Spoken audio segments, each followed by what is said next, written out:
Hi, I'm Roxanna Cella, host of Palm Beach Rox. You're not going to want to miss this show. Have you ever wanted to connect with loved ones who have crossed over? Well, meet Kathleen Tucci, a spiritual medium, to find out about her special gift. Kathleen, I know you're a spiritual medium, but at what point does this happen? I believe that everybody has the ability to be spiritual and be psychic. It really is in a part of all of us. Is there a difference between, let's say, a medium, such as yourself, or a psychic? You know, all mediums are psychic, but not all psychics are mediums. The difference between a psychic and a medium is a psychic typically will just get information from the other side, from spirit guides and angels, possibly loved ones, to tell you what's happening in the future.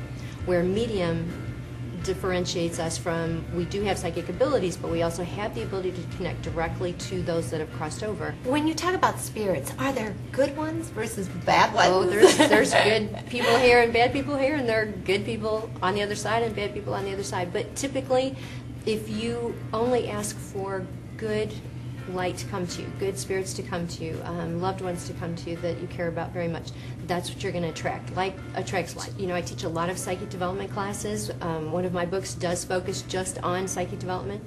As you go through this process of learning how to develop this ability to communicate with the other side, you are an open conduit, and you do attract all types of energy. So you want to make sure that you're only asking that of which is the highest good to come to you, and the universal law is that's all you'll draw to you.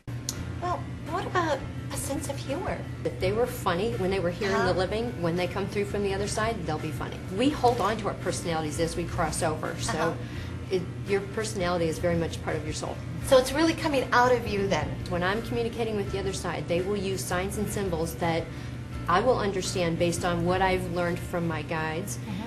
But at the same time, they'll be specific with pieces of information that only you and they usually will understand.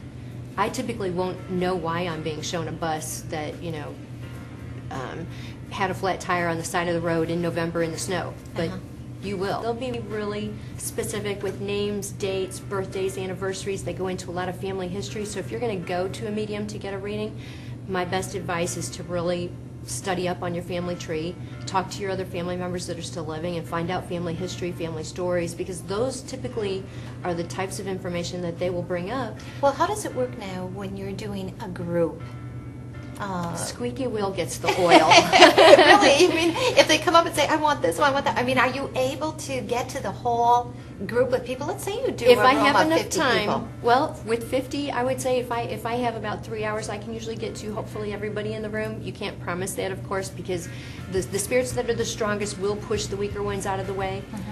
It does not matter how long that person's been crossed over as to how good their ability is to come through. I believe everybody acclimates to the other side fairly quickly. You know, if people are really interested to and want to visit the website, there's a lot of good information there. It's just KathleenTucci.com, but there's a lot of useful information on how to learn to develop this ability themselves.